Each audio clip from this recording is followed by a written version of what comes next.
Welcome back. You know, earlier in the show, we talked about the popular Mayberry Days Festival that's coming up in Mount Airy in another week or so. Well, we all know that Mount Airy was Andy Griffith's hometown, but if you ever paid a visit years past to the Andy Griffith Museum, you might have met a gentleman named Emmett Forest. Now, Emmett passed away several years ago, but I had the pleasure of calling him a friend as well.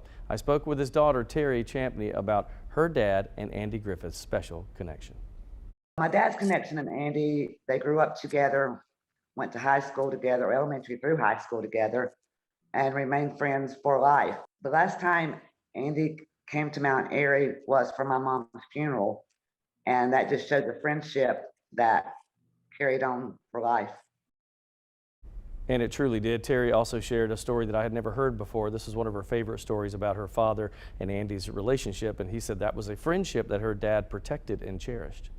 Dad and I would volunteer in the museum.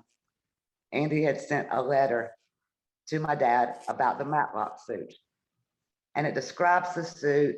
At the end of the letter, it says, "There's something I want to ask your advice on."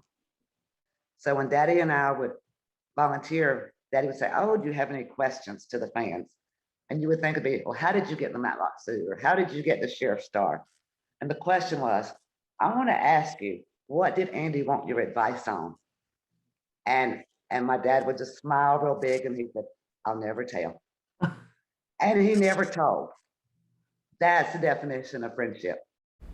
Yeah, so he did. He never. She even said, "I even asked Dad, I'm your daughter. Just tell me." She said, "No, that was Andy's request," and so he honored that.